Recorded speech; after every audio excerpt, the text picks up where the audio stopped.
Joan and Pierce Brennan and their family live on a small holding outside Kiltimagh. Joan, the girls go to school and the boys are at home with you. Yes. Now, why has that happened?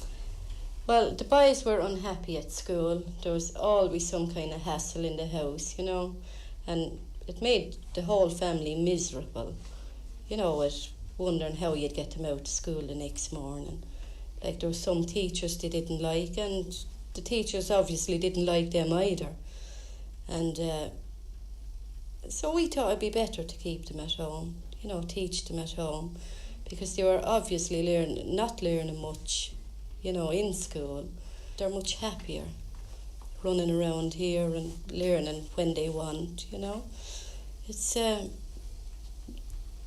say the whole family is happier with it now, the way it is. What about the girls now? How are they doing at school and do they like it? Yeah, they seem to like it, they never complain about anything, and when I go in and I'm talking to the teachers, they say, oh yeah, Olivia's getting on great and Mary is getting on great, So I never have any complaints from the girls' school at all. What sort of things do you do then with the boys if you're educating them at home? Pierce puts a lot of time into art. Damien, well, at the moment I'm teaching him to read and write. If they ever want to go to school again, they can go, we're not stopping them. Do you think you're able to cover everything, you and your husband are able to do everything that the school would do for them? Well, at the moment, yes, and I'd say a lot more. There was a girl in here, 14, she was going to school and she didn't know how to make a cup of coffee. Any of ours can cook a full dinner. They can bake, they can sew, iron, just do everything that you need to do for yourself when you go out into the world. Well, do you have any sort of a timetable, or do you just do things when it suits you and when they feel like it? Well, we haven't got a timetable because it doesn't work like that here anyway. It's when we get a few hours, relax, and that things start happening then, They may want to read, write, do art, maybe just bake, make jam, make wine. It's just like different hobbies, different days. Whatever hits them on that day. A lot of parents are glad to see the children go to school. They're glad to have that time to themselves and get the children off their hands. Yeah. What do you feel about that? Well, I don't know. For myself personally, I love to have my children around me. And Pierce does too. It just, I don't know, it keeps us alive or something, School, we found it was just, so monotonous. Getting up in the morning, getting them out, actually bringing them out, coming back, going back for them again. It wasted an awful lot of time. Time that we could be doing something good for the children. Well, what about the girls who do go to the school now? Do they go every day, regularly? Are they up in time and ready? Well, no, they go as regular as they can, but it doesn't always suit, as we live in the country, and the weather, the weather in the winter is quite miserable, and I hate to see them going out in big gales, rain, snow, so they do miss time off for that. Because I wouldn't let anyone make me put them out in that. Do people ever think that maybe you're just a bit soft, that you should throw them out to school like every other kid? Yeah, they probably do, yeah. I'd say, we would be reckoned as soft parents, but I would rather be a bit soft than a bit hard. Well, do you think that any of them will ever want to get a job that they need qualifications, that they need exams for? Well, I don't think so, no. There's nobody showing any interest, we'll say, in, anything you have to be qualified for, like teaching or nursing or, doctors, anything like that. There's only a certain few reaches that stage. Everyone won't.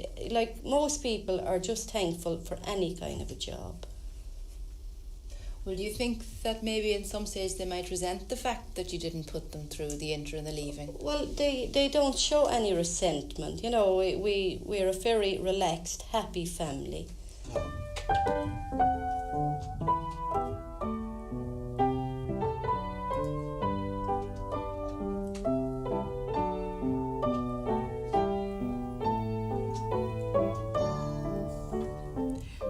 Deborah and Nigel Epsom and their family are about 30 miles further west, outside Newport, County Mayo.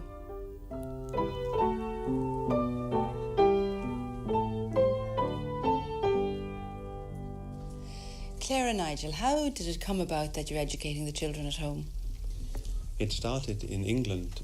Monica, our eldest daughter, was unhappy in school, and we weren't very happy with the education she was getting, and we decided that we'd take her out of school and teach her ourselves, which we did with support from the education authorities.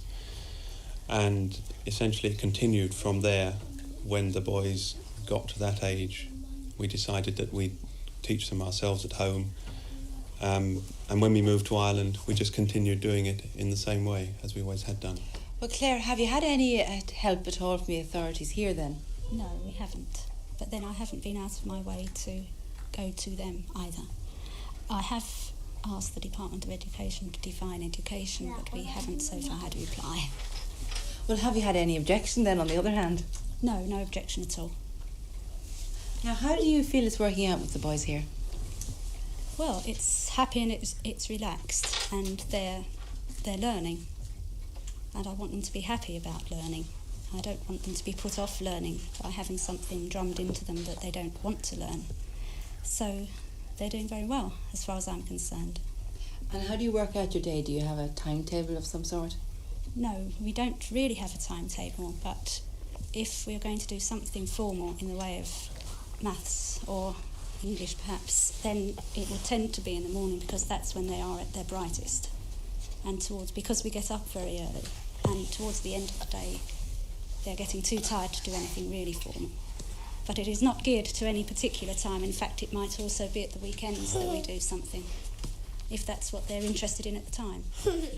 Claire, do you think that there's anything they're missing out on by not being at school? Yes, one of the things they are certainly missing out on is the socialisation. And we have tried to counter that. There are various families around with whom we meet very regularly for them to be in contact with other children, and in addition to that they go to swimming and dancing, so they're seeing children an awful lot of the time. And what sort of subjects do you cover then?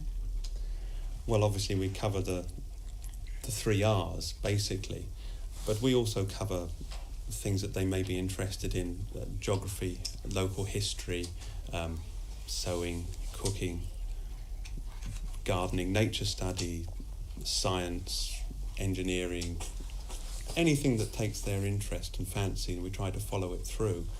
So that covers virtually anything around them, especially things outside, outside in the garden or around in the house, or if I'm working on the car, they come and help me, or if Claire's doing the garden or whatever. Whatever they want to do, they follow through. Up to the age of 5, the parents are considered the most important people in their lives, and I don't consider that suddenly, that the day they reach their 5th birthday, that should change. Well, you're a qualified teacher. Do you think that makes a difference? I don't think it does make a difference, no. In fact, in some ways it could make it harder, because I might be trying to inflict my training on them, which isn't always right either. My training's for having children in a class of 30 or 40, and I have them here on their own, and that is completely different kettle of fish altogether. Now, Monica was taught by you at home, and now she's in a secondary school. How did she find that, adjusting to that? She decided to go back to school when she was 11. We had always said if she wanted to go back to school, then she would go back to school. And she is happy with the company at school. And she's just settling down to the fact that she has to sit 10 exams at the end of the year. And she's doing fairly well. So having her at home doesn't seem to have done much damage to her. She's sort of average in the class at school now. Well, Nigel, do you have any doubts at all that you're doing the right thing? No, I have no doubts at all for Claire and myself, with our children, that we're doing the right thing.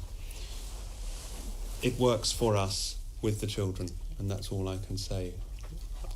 For other people, it would be different.